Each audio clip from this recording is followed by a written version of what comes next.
We are about to start an occupation of this museum. We are in a protest against Adani, the sponsor of this gallery. Adani is a coal producer, environmental criminal, and producer of weapons against Palestinians in Gaza. We are about to start a weekend occupation, peaceful occupation of this museum, and we will now hear from Chris Packham, who is joining us today. Chris, up to you. I think we better go up here.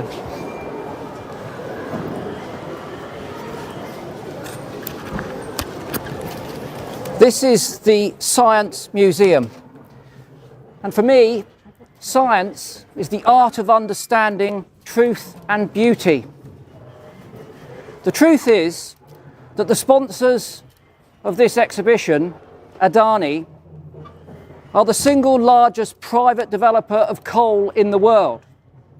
The truth is that science has given us the knowledge to know that if we are to survive on a sustainable planet, we need to keep that coal and all of the other fossil fuels in the ground. Adani has been alleged to have been involved in fraud, corruption, and human rights violations. Its association with coal, fraud, corruption, and human rights violation was known to the Science Museum when they first did their due diligence. And what they've done here is sanctioned Adani as a company by sidestepping to their renewable energy division. This is not something that has been revealed by we protesters, but has been known to the board of the Science Museum from the outset in 2021. And on that account, no less than 2 of their trustees have resigned, and one of their former directors has left his advisory role. I first came here as a child to the Science Museum. I see it as a bastion of the joy of human imagination, creativity, ingenuity. The last thing we need here for future generations of young people is greenwashing of this order. It's something we must push back against forthrightly because we're running out of time. Our mission here is to peacefully communicate our complete disgruntlement and abhorrence of the idea that this institution in 2024 would sanction the sponsorship of an exhibit like this to a fossil fuel driving company, a company which is burning our planet alive. And on that account, some of us will occupy this building for the foreseeable future, a couple of days. Communication is necessary. So we are going to build a pile of coal, and we're going to ask all of the visitors to this gallery to contribute to that pile by telling the Science Museum what they think about this sponsorship and this attitude in 2024. It's peaceful, it's creative, it's imaginative, and it's something that we must do at this point. The idea that young people would come here to learn about science, sponsored by such a company, revolts me and revolts most of you. We have to take action, and this is our action today. Thank you very much.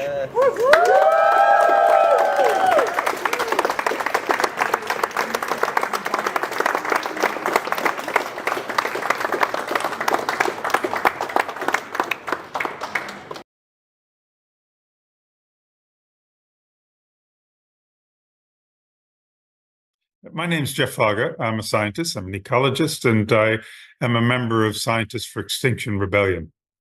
And I'm here today really in the context of an organization that we belong to, a coalition called Fossil Free Science Museum, which has been seeking for some years now to encourage the Science Museum to end sponsorship by fossil fuel industries.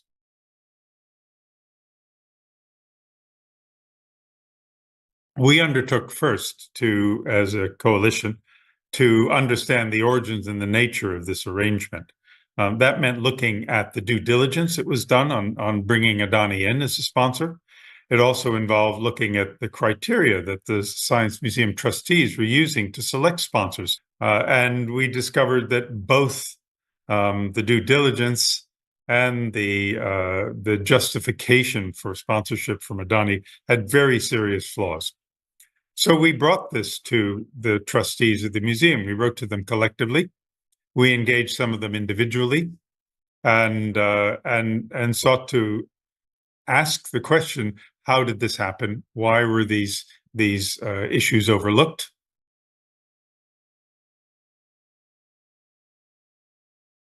It is not, as the director of the Science Museum claims, an exhibit about the greatest challenge that faces us in the future of climate change. It's not really about climate change, and that's a great disappointment. There's very little there, just a couple short videos that explain the science underpinning how we understand how climate change is happening, and the causes of climate change, and the urgency with which we need to address it. This exhibit is basically about a few energy technologies. It avoids a discussion of fossil fuels. It focuses on wind power, solar power, nuclear power.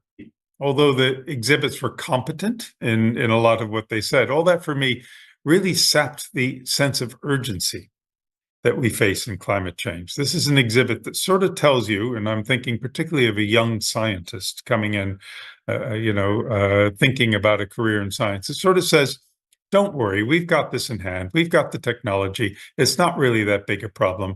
It's underway.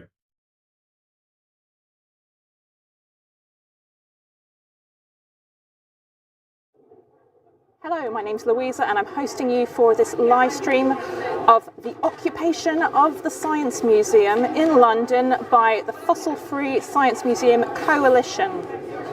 This is a number of groups, activists and campaigners and lovers of the Science Museum, to be honest, working together in order to protest the fact that this new energy gallery called Energy Revolution has been sponsored by one of the world's largest coal conglomerates and fossil fuel conglomerates, which is Adani.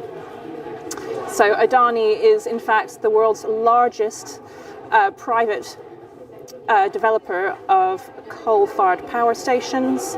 It has interests in India, it has interests in Indonesia, and it runs the Carmichael coal mine, which is one of the largest coal mines that has been founded lately in Australia. In 2021, in fact, it started producing coal. And there are so many different concerns about Adani's environmental record, its human rights record, and it's working with Indigenous peoples. It's been lambasted for the way that it's been treating people across those countries as well.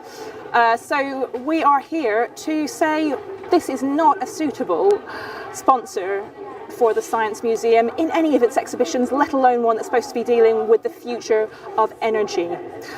So officially it's Adani Green Energy that's funding this gallery, but we're going to talk to lots of people here who have evidence to say that actually they're all part of the same family, and there's lots of very questionable practices that have gone on with the Science Museum actually coming to terms with how it's going to fund this exhibition. And we will, like I said, talk to scientists and activists who've been working on this for many years. This isn't just a one-off thing, it's a sustained campaign against the Science Museum fossil fuel sponsorship, and particularly against Adani. This is a, just turn around so we can see. This is going to be an occupation that the supporters hope is going to last for the whole weekend. In fact, we're here on a Friday night. We've had several announcements that have said that the Science Museum has now closed its doors, but we've stayed here on the top floor of the mezzanine, which has this new exhibition with lots of very interesting gadgets and pieces of history from the Science Museum's collections. And the idea is to provide a peaceful protest, to say that we will not tolerate this climate-wrecking businessman who's a billionaire with a huge carbon footprint from being greenwashed by his partnership with the Science Museum. So I'm now going to talk to some of the people who are here on this occupation, and just to get a bit of a frame of what's going on here, there is a huge pile of coal being built by our activists. Now the idea being that in the morning when we have visitors come back into this gallery, we weren't preventing them from visiting just a little earlier. The idea is that this will be an installation of sorts, an engagement with the public in order to make them aware of the sponsorship that's going on at the museum, and to invite them to leave their own ideas, thoughts and judgments on cards, sort of form a sort of display, and then we'll leave them for the Science Museum to consider whether it has actually made the right judgment as to their sponsors, and whether this really is for public benefit for this new exhibition. Now, I've got somebody who I'd like to talk to first, who's been involved with the Science Museum's the campaigns against the Science Museum for quite some time. I'm going to talk to Dr. Aaron Tierney. Hi Aaron, how are you? I'm all right, thank you. I'm just going to pass you a microphone so that we can hear you well. Do you mind putting that on your lapel? Aaron, we've actually met here quite a few times in the past, I think. Fortunately, that's true. Yeah. And why are we here again? Can you just explain to viewers? Well, we're here this time because, unbelievably, the Science Museum have opened another gallery that's sponsored by a fossil fuel company. The first time that I think we came here was because Shell was sponsoring a new exhibit. Yep. This time it's Adani, which are the world's largest private producer of coal. And so, we're saying, not only was it bad enough that they've got galleries sponsored by oil companies, they're now partnering with a coal company as well. And it's just nuts, because this is actually a gallery about energy and climate change. And so the worst sponsor you could think to have for a gallery like this is one that is heavily invested in expanding coal production. And it's basically, we're back here again to say this just can't carry on, right? We need to stop these sponsorship deals going ahead. The museum has to cancel these connections with fossil fuel industry and find partnerships that are not with companies that are polluting the planet and destroying our future. The future of the young people who are coming to this museum, right, to learn about all of this stuff. And it's not just that this company as well is incredibly polluting in terms of its business. It's also famous for carrying out human rights abuses. So this is a company that's has been found also to have committed fraud in its business practices, or very likely that it has. This is like a rat's nest, isn't it, of the climate justice, which really shows how climate justice has all these different elements coming together, and it's not just about emissions. It's something I wanted to ask you about, actually, because there was an article, I think it was in The Guardian, this exhibition has just opened, and I'm afraid I can't remember the name of the scientist who was quoted as saying, well, it's okay because Adani Green, they're leading the way in renewable energy, so we should kind of give them a bit of slack. Is that how people here and yourself consider that? Yeah, this is the line that the museum's been running themselves, which is that what they've partnered here with is an arm of Adani, right? It's part of the business, which is its renewable arm, and so that's what they're saying is. But it's a workaround, right? Because actually it's all part of the same thing, and actually we know as well that Adani have basically financed coal mine expansion through borrowing against its renewable arm, right? They're not separate at all, they're completely entangled. And so for the museum and its defenders to say, well, hang on, this is completely different, this is separate, this is the good Adani, it's nonsense, it's all part of the same thing. They had the head of the whole business empire himself come and present at the opening, and he's getting all the kudos for that, as himself and his business, looking like he's being responsible, and he's not, right? His whole business is based on, ignoring all the scientific warnings that are saying we have to leave the coal in the ground. The overwhelming majority of the coal in the ground, according to the climate science, which apparently this museum says we should pay attention to, and yet ignores itself. That's the paradox that's forced us to come here today as scientists and as young people and others who are concerned about what this museum's doing. Ultimately, this is a public institution. It's our museum as much as anything, and we believe in the idea of educating about science and what that stands for, but not at the same time as greenwashing these companies, right? It's a perversion of that good intention. It's extremely problematic, and you're right, a public body is here for public benefit. Is this in the public's interest to give them a false picture of what's being perpetuated around the world by this conglomerate? Exactly. Ultimately it's blood money, right? And so I think the museum should be better than that. We should stand for the facts of the science and for a better world, a better human world, which means a world without human rights abuses, right? So there are partners that you could look to that haven't got that track record. And just to make it even worse right now, we also know that Adani is another arm of Whydani is in arms manufacturing, and they're currently selling weapons to Israel, which are being used to bomb Gaza. So, every way you look at it, this is the worst possible partnership that you could imagine.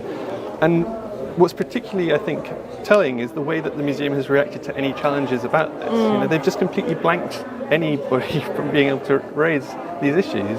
And so even when their own trustees resigned from the board in protest, and their own, former director resigned from the advisory board in protest at this going ahead. It's as though there's no response to that. They just carry on regardless. And so I think there's something really troubling now. Obviously, at the top of the management of this museum, that they are just completely impervious to kind of logical argument and ethical responsibilities that are being asked of them. And I think we really need to start asking questions about what is going on at the management level of this institution. What's their ulterior motive? Exactly. Why are they continuing with partnerships like this when they're ruining the reputation of an institution like this? I mean, we're going to keep protesting until they stop. We're not going to give up. So ultimately, it's just a matter of time. But what we're saying is why drag this out? You could be. They could be on the right side of history here, and they're refusing to do the right thing. Whereas other museums have gone and cut ties with fossil fuel industries. In the UK, pretty much every single other major cultural institution in this country has cut ties with all fossil fuel sponsors over the last few years, right? So why is it that the museum that supposedly represents science and reason is the last one to do that? And so I think we do see other science museums as well in other countries that have cut ties with fossil fuel companies. In Holland, for example, the Science Museum in Amsterdam have cut ties with Shell. We could see that happening here in London. I really hope we do see it very soon, but we're going to carry on coming back and doing these kind of protests until we see that change. Aaron Turi, thank you very much. Here all weekend. Here all weekend, yeah, 2 nights. We might see you again. Thank you very much. Bye. Well, moving on now, I was really interested by what Aaron Turi said about blood money. So, you're very dark. There we go. So we've got a representative here from our South Asian community and activists. Would you like to introduce yourself and talk a bit about that side of the story, the human rights abuses that Adani is perpetuating? Yeah, thank you so much. My name is Louisa Smith, and I'm from International Solidarity for Academic Freedom in India. And I'd like to... Sorry, let's get your microphone. Okay. Let's pop you on there. Okay. Yeah, so you were talking about blood mining, and I'd actually like to start with what the gentleman before me was talking about, that there is a genocide happening in Gaza right now in which Adani is very much implicated. And I've been looking at the exhibits around here, and if you look at that exhibit there's a stamp from the 1950s from the United States of America saying atoms for peace. And to have something like that at this time when United States is also very much implicated in what's happening in Gaza, but also if you look at the stamp again and the language on it, it is very colonial. It talks about an inventiveness of man, which is only very much a Western imperial as if nobody else knows anything about invention. And for somebody like Adani, coming from a country which was colonized and showcasing this, but not showcasing what were the energy revolutions happening prior to what was the colonial period, is just missing from here.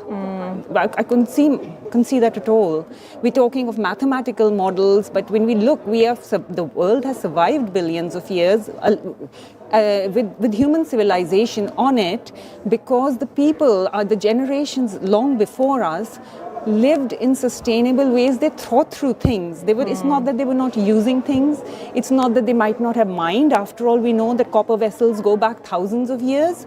But why is it of concern now? It's of concern now because of what we've done in the past 200, 300 years alongside the colonialism and imperialism of the world.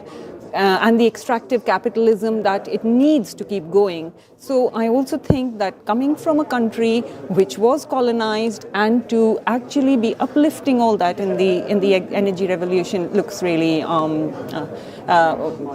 it's greenwashing more than a green revolution. What do you think his motives are for that? Is it quite obvious from the kind of campaign material that we've seen about the gallery opening, and what's your take? Well, yes, it's more about personal, trying to, obviously trying to make a space for yourself, maybe in a kind of history which you think is going to be the right history, and not considering how you're leaving behind everybody else in it. So it's very much, to me, kind of the top 1% doing things just for themselves as part of that. So thinking about the Indian context, because I know obviously you're following this very closely, there's lots of things going on in India to do with Adani that are really problematic and scary for certain communities. Would you be able to expand a bit on that for viewers who aren't familiar? Yeah, so the areas where Adani is doing his mining, but also where he's setting up his solar farms, of which also we have an example here in the exhibition. There is no sort of mention of who were the people who were displaced from the lands, who were the people who actually were not consulted and should have been consulted to ask if they wanted these things happening on their lands, whose forests are being cut. So these are the indigenous peoples of India, the Adivasis in central and eastern India especially.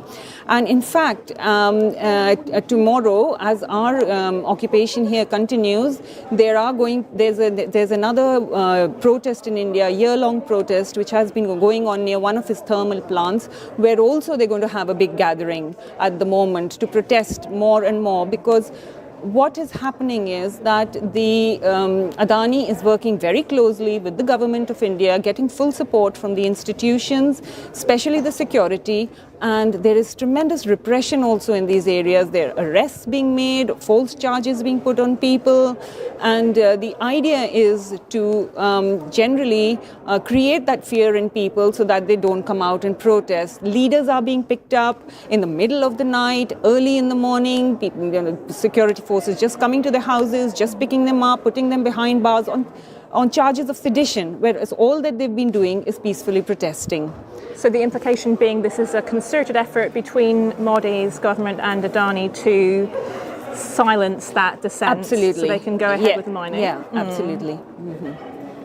It's a really interesting point, because we come here for the weekend and, we don't know how the museum and maybe the police are going to react, but this is coming here and spending a weekend here in occupation is nothing like what the Adivasis in India are facing when they're actually looking at their lives, their livelihood, their land, all being taken away. Absolutely. In fact, last time we did the action here, after that we heard that in the Hasdeo forest, which is one of the most eco-sensitive, beautiful areas in central India and home to many Adivasis who've lived there, again, as I said, in sustainable ways, those forests are being cut down for some of the coal mines that Adani has got in India.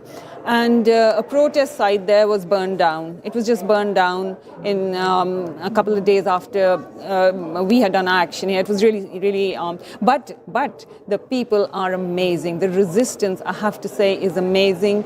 The word doesn't get out so much because the Indian media is bought out and it will not tell you.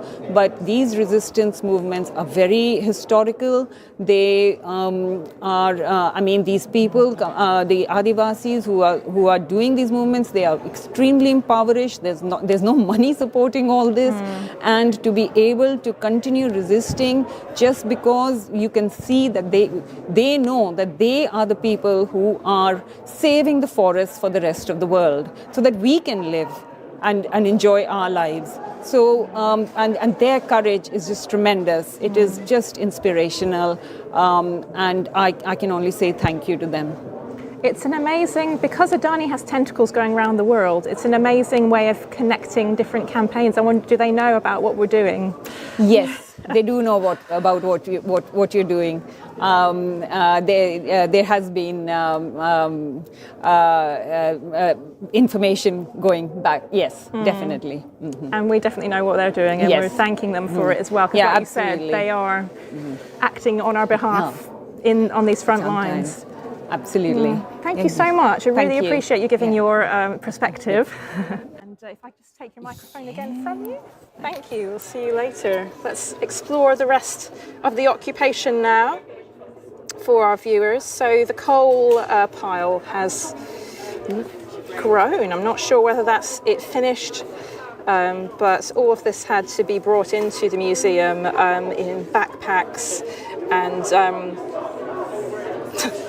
various ingenious ways, so that it was able to come in and not be confiscated.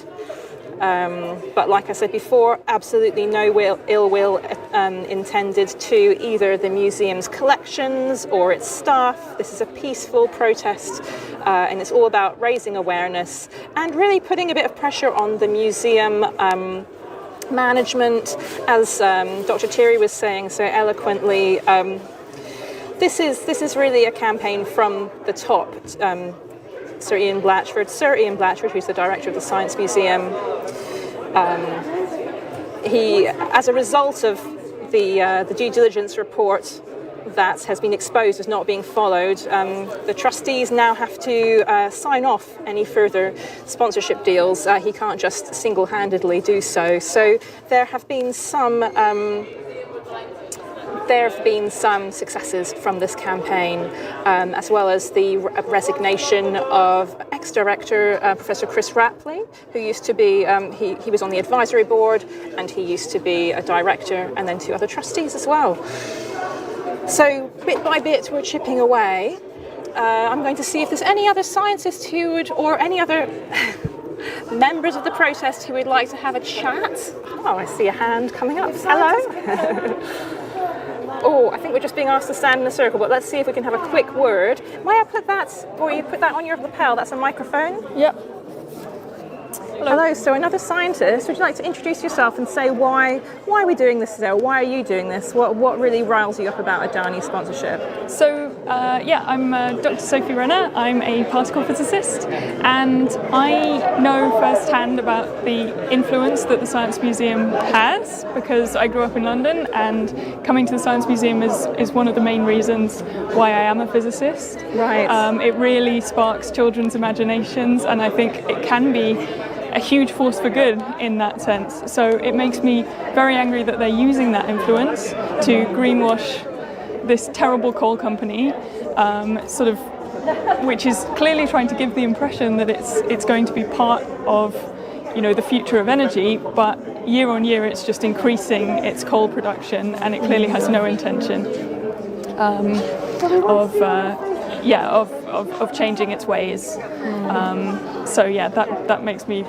That makes me really sad, that's why I'm here today, to show them that the scientific community is not on their side with this one. Yeah. And I suppose museums, like scientists, are supposed to be showing a balanced view. They're supposed to take the evidence and then, engage the public with a narrative that makes sense. Yeah. And is this a balanced way of going about it by having a sponsor like this? No, because you can't tell the truth when your sponsor decides what goes in the exhibit and how it's portraying them as an industry. It's not scientific at all, and it's very misleading. And this is the time when we really need to be educating the public properly and showing what actually the future will look like and what solutions are needed. And this is just an incredible perversion of that.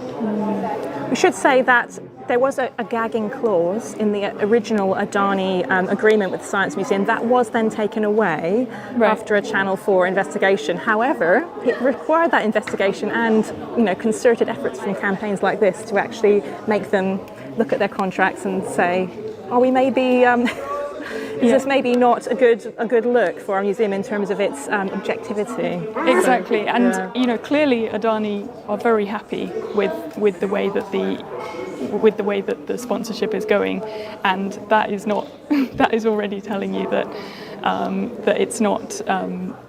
It's not telling the truth about Adani and companies like it. Not an equal partnership, perhaps. No. Yeah. Thank you very much. Thank you.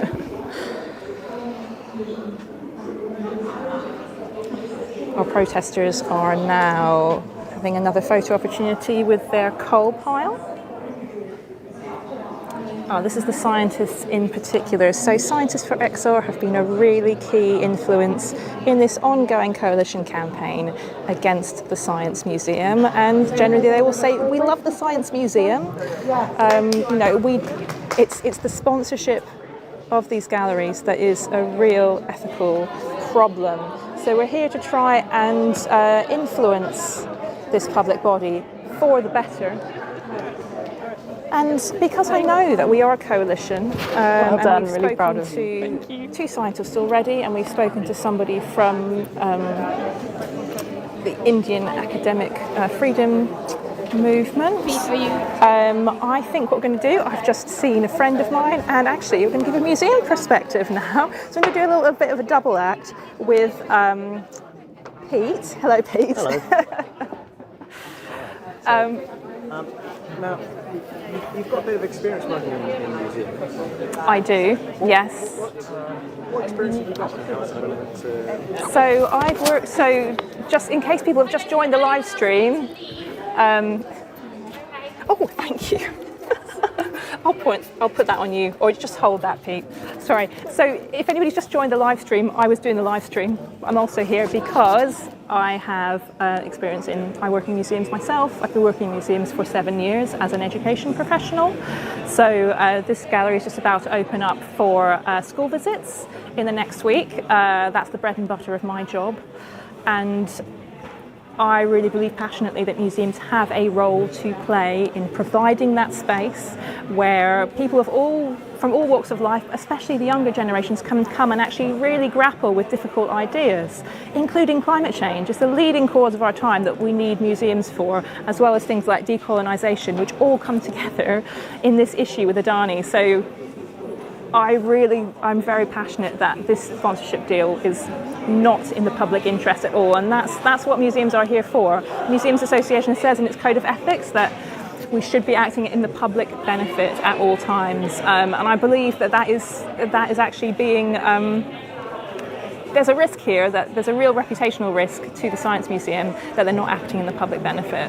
Is there anything in the museum specifically that you've seen that, if a school visit were to come here, you would be thinking, that's not right, that shouldn't be there?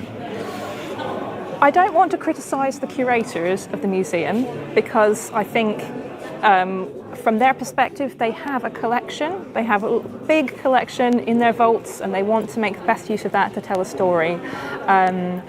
It might not be the story that we particularly expect, but I don't want to really put the blame on them for anything. I haven't actually seen the whole exhibition. I wouldn't be able to make that judgment as yet. They've got like the first electric cab from the, I think it's it's actually the 1890s, and that is amazing. However, I would expect to see a little bit more in this exhibition about the actual science of climate change, which is, I'm making people understand what's really going on in the atmosphere, in the oceans, in the forest, what are the drivers, and why we need that energy revolution that they're talking about. It's quite gadgety, bells and whistles, and I'd like to see what the Science Museum does in terms of engaging young people with school workshops to perhaps mellow that out. What would you like to see the museum talk about in terms of time scale? Because there's not really much about anything about how quickly things need to change.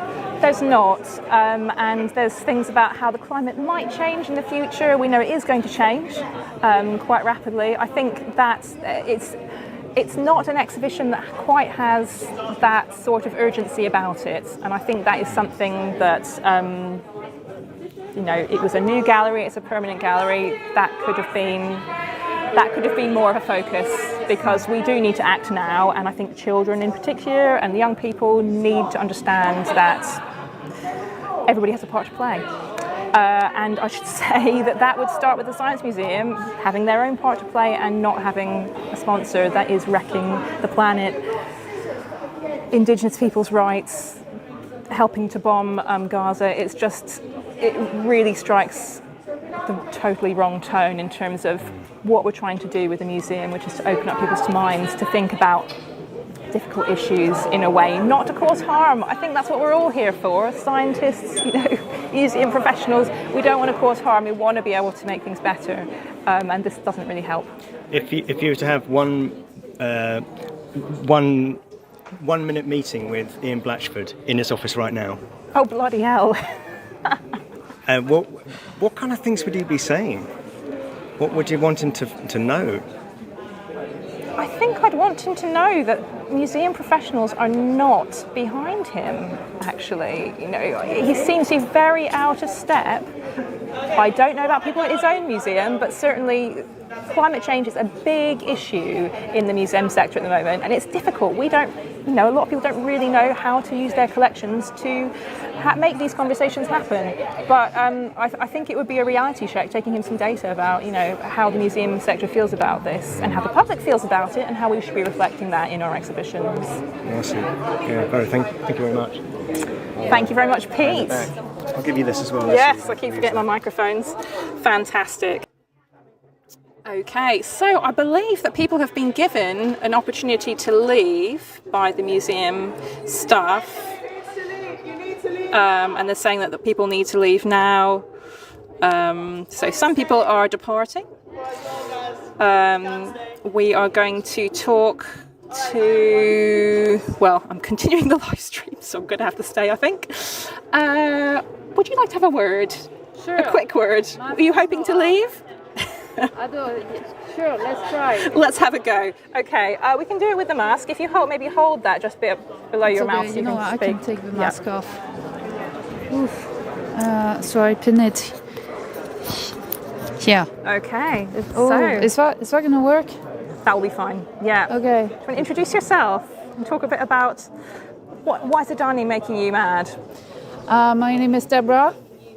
I'm a specialist of statistics and data science, and I believe that Adani and their sponsorship money has no place in the Science Museum, particularly in a gallery that's supposed to promote clean energy and renewable energies. And I'm here today to protest this. Is there anything from your scientific background in data that's made you have a special perspective about this? Absolutely, yeah. Evidence behind the generation of greenhouse gases attributable to industrial activities, and particularly the extraction of fossil fuels, it's very, very clear. It's a major driver of all greenhouse gas emissions worldwide. It's increased in the last 5, 10, 15, 20 years, even though we already know from data and evidence that it's a terrible thing to do. And more the evidence is showing that we are heading towards a very dangerous point in terms of climate and environmental breakdown. The Science Museum is the place where we should be talking about this kind of facts, talking about the real science behind it, and not giving a platform to a coal mining industrial. Should they be doing more in general, do you think, about making climate change, making the urgency of climate change, I should say, apparent to the public? Absolutely, I believe so. I understand that it can be a difficult topic, and unfortunately it's a bit unfair. It's sometimes portrayed as a politically sensitive topic, but I don't see it that way. I see that as facts, and particularly facts that are going to impact all of us in the very near future unless we act right now. I think that's a really important point. Like, why is it seen as such a political thing to not have to mention? Or because, getting a sponsorship deal like this is definitely very political. So it really is, and it really feels that way. And it's very frustrating from a scientific perspective to see how political this kind of discourse has become. I think it's reflective of a general breakdown of a political and an economical system that we're living in, the power of corporate money, and particularly the power of energy money in politics today is quite palpable. And I think particularly in situations where we're going up against this conventional discourse, we feel it more than ever. yes, it feels like the last couple of years have been harder than ever, actually, to make it's been like a doubling down, hasn't it, on all fronts, like government, police. It's been strongly confounded by a wave of disinformation, which itself is a tool of political oppression in some sense, isn't it? You can distract from important, urgent conversations, notably conversations around energy use and climate change, by drowning it in a flow of disinformation and politically motivated disinformation. I see the sponsorship of Adani for this exhibition here as no different in some sense. I would agree with that. It's a way of gilding the truth, I suppose, isn't it? Or some people, yes, whatever you want to call it, greenwashing. So, yeah. Yeah, greenwashing is a form of misinformation. Yes. And I want to be here today to protest against it alongside the other wonderful scientists who've decided to come down for the occasion. Thanks very much. Thank you. Good to have your perspective. Everybody we've talked to has had different perspectives, which is a really nice way. Being in a coalition like this, yes, you get a lot of different, years of experience coming at all different angles. So thank you very much. Thank you. Speaking of that, I am going to.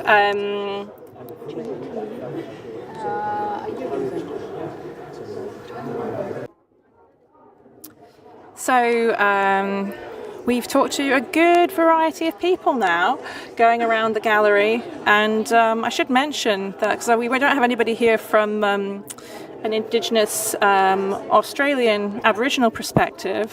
So the first that I ever heard about Adani was when they were blowing up a cultural monument of the Wangan people in Australia, and I believe that was 2021. Things of that was, I thought, this is, well, as you heard, I work in heritage and museums, so this was something that I thought, this is beyond the pale. How can they do that? And then, the whole can of worms opened from there. And Australia is an area where Adani has significant interests and is mining extensively on Indigenous territories, in some cases with permission, but there's been reports that that Aboriginal people have felt like they were manipulated in order to give consent for these projects. And Ian Blatchford, who is the director of the Science Museum, he had a very strident interview on Radio 4 a few years ago, where he was defending Adani and saying that we shouldn't be listening to these Indigenous activists because they can well, I'm not sure he said make things up, but they can make it sound a lot worse than it is, and we need to be sensible about this. And that did not sit right at all with me or with those communities who were extremely angry about that very public show of support for Adani as a company, not even as a sponsor of the Science Museum, but as a company from this public body of the UK. So I just wanted to give that perspective, because I don't think that we have anybody here who will have a lot to say about that. But like I said, it's just so many issues to do with climate justice and human rights coming together here, which makes it so appropriate that we are occupying the Science Museum in London. And the idea is that activists will be here until Sunday morning. They're going to interact with visitors in this gallery throughout Saturday and try and make them aware of what's behind all of the objects and information laid out here, the financial backing that's allowed it to happen. And I think on this live stream we're also playing a video from Culture Unstained at some point, which is a campaign group against, for, I should say, ethical sponsorship, and particularly against fossil fuel sponsorship, and saying that there are restrictions and guidelines as to what museums should do to have ethical sponsorship, and those have not been followed as far as we're concerned in this case.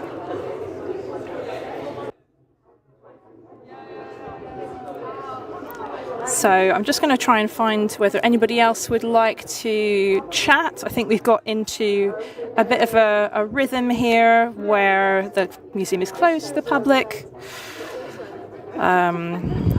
We are starting to bed down, and there will be an overnight stay, and for some people 2 overnight stays. We're never sure how exactly the museum will react, whether they'll call the police. That's still a possibility, but until then we are hanging out here. So let's see if we can talk to any more people before we wrap up the stream.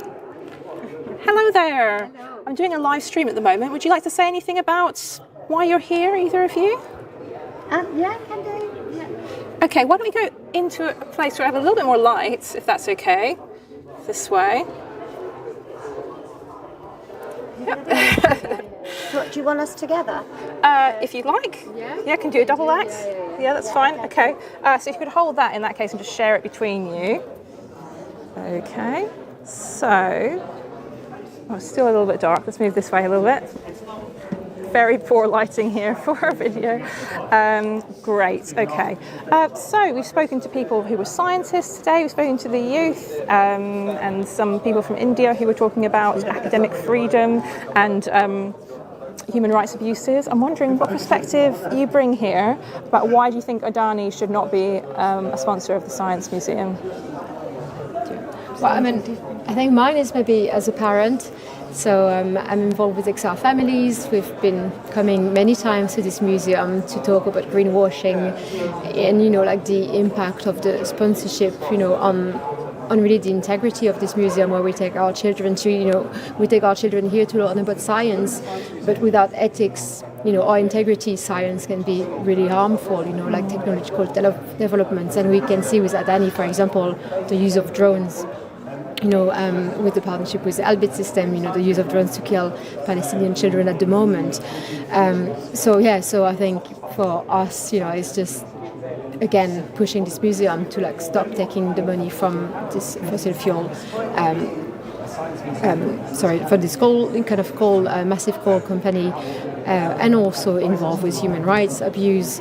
And it's not only this gallery, because obviously this one is the new gallery, but there's Equinor as well that sponsors some of the children activity. That's true, the Wonder Lab. The Wonder Lab, which is wonderful, but again, being associated to the company that's extracting oil, and at the moment being linked to Rosebank oil field, that we know is a massive betrayal of our kids. So that's my reason. Would you bring your children here? At the moment, I've brought my daughters for protest. So she's been here a few times because we've protested here a few times. But otherwise, no, it's not a place where I would, want to take my friends. I wouldn't want them to take their children here, because I just think again, we teach kids about honesty, and not lying. And if they come here and this exhibition, there's lots of interesting things here, but knowing that the museum is taking money from people who are actually making the situation worse and destroying those kids' futures, it's just I think it's just disgusting. Thank you very much. Yeah, it's very difficult when we want to think about truth-telling in museums. There's so many issues with doing that, but one thing you can do in particular is to not to have dirty money behind your exhibitions. So, thank you. And yourself? Actually, I've had a sleepover at this museum before. It was probably about 20 years ago down in the lunar landing. Wow, space 20 years ago. Okay. Yeah, when my children were little back then. Little would I have known that today I would have been here having another sleepover without the kids who are now up here somewhere.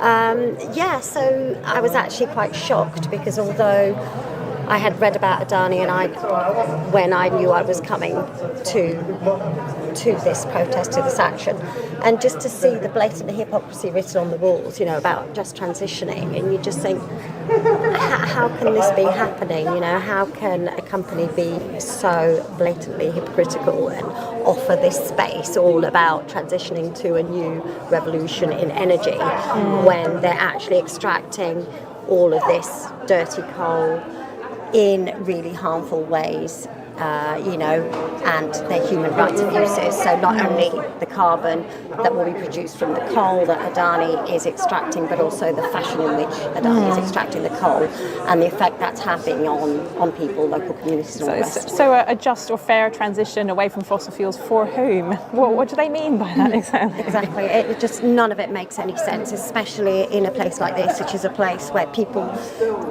have great faith in this museum. I think it's greatly revered in London and in the world, and yet, how can we allow this to happen? That we're offering this to our children and to for the future of our generations, and yet it's completely sullied by the sponsors, by Adani, who is doing the exact opposite. So yeah, my feeling is that it's a very consumer-focused exhibition saying, just keep doing what you're doing, it's going to be okay, technology will solve this. Is that what we need? No. I mean, technology isn't going to get us out. We need to stop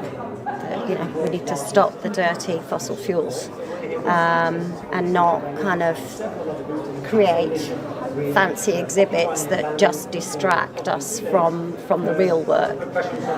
And obviously there's also the Palestine armament issue, which is just absolutely horrendous. When we've had every Sunday, every day, people are up in arms saying this can't be happening, this is genocide, and yet this museum is taking money from a corporation that is actually producing the weapons that are causing the genocide. And I think if people knew that, I'm looking forward to telling people that are coming to the gallery tomorrow.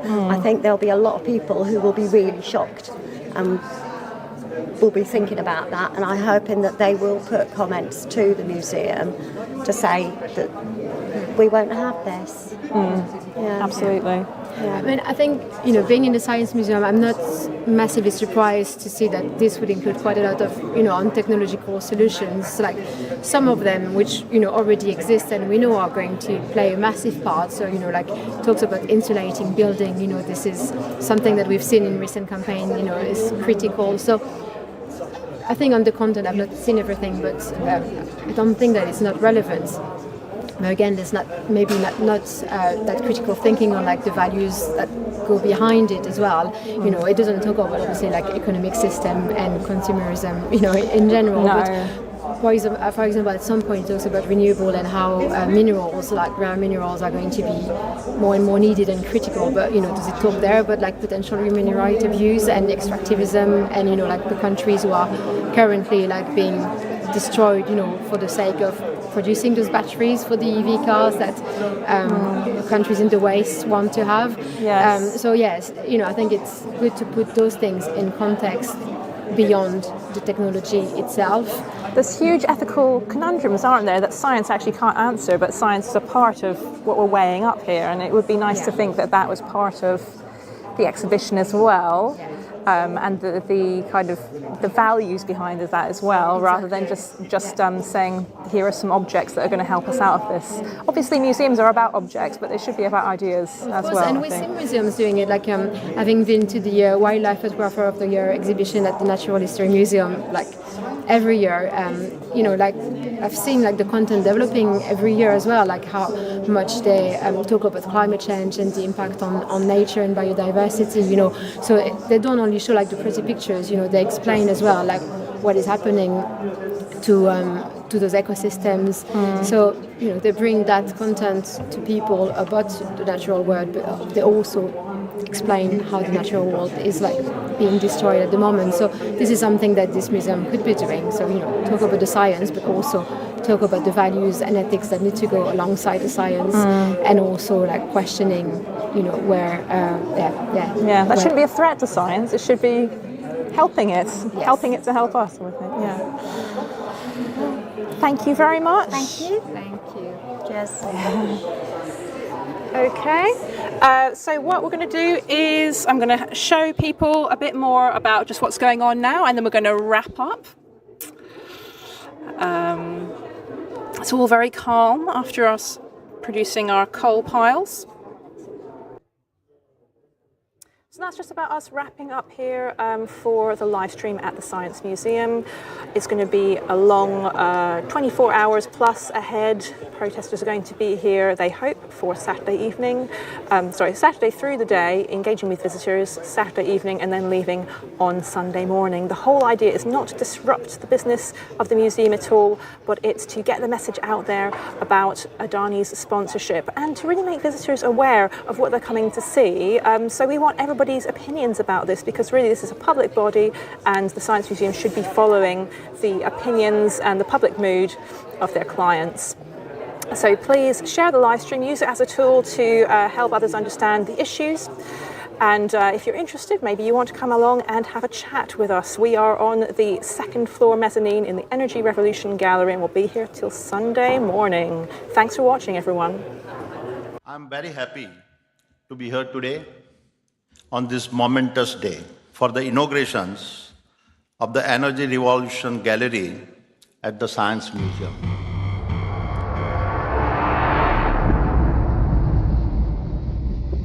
I've always believed that our lives are part of a bigger story.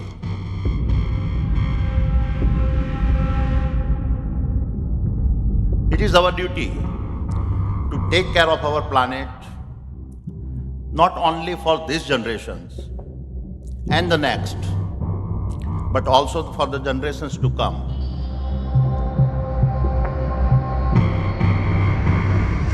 This new gallery is about more than just a clean air or about moving away from oil and gas.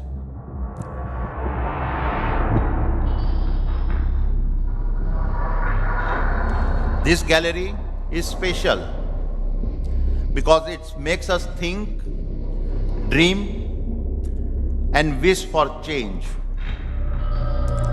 It shows us how our world, our economy, and our own lives can change for the better.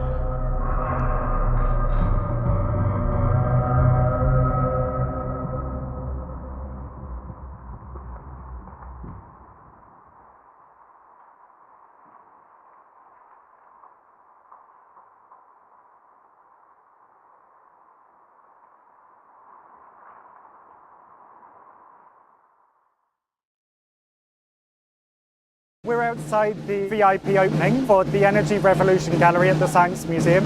We've just been talking to the invited guests in the queue, which included journalists, contributors to the gallery, trustees, and highlighting to them that far from being some progressive, climate-friendly company, Adani is the world's biggest private producer of coal. So it's Adani Green Energy, the renewables branch, sponsoring this new gallery. But the reality is it's not separate from the rest of the Adani group, which is involved in coal mines, coal power, weapons. So right now, Adani is forcing through these coal investments on the lands of Indigenous peoples in India and Australia who have been resisting for years and years and years before this gallery was even a thing. We have some flyers just with some information, and everyone in the queue was open to having a conversation, learning the reality about Adani. But security were very heavy-handed for a time, pushing us out of the way and really wanting to shut down the conversation about the sponsor.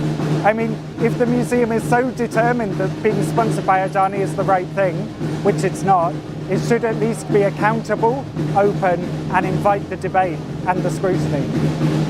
The museum hasn't even announced that this gallery is opening, and it opens next week. So there's been this desire to try and dodge controversy, avoid embarrassment, because they know that Adani is toxic. It is a human rights violating company. It is mired in controversy of corruption. They shouldn't have touched them with a barge pole. And this sponsorship deal will end sooner or later. Adani is also partnering with the Israeli weapons company Elbit Systems. And Elbit produces drones and other weapons currently being used on the Palestinian people in Gaza right now. And so by working with them, Adani is profiting from that genocide of Palestinian people happening right now. And so yes, it's about coal, yes, it's about climate, but it's also about justice. We need to stand with the Palestinian people and call out those companies that are profiting from that genocide.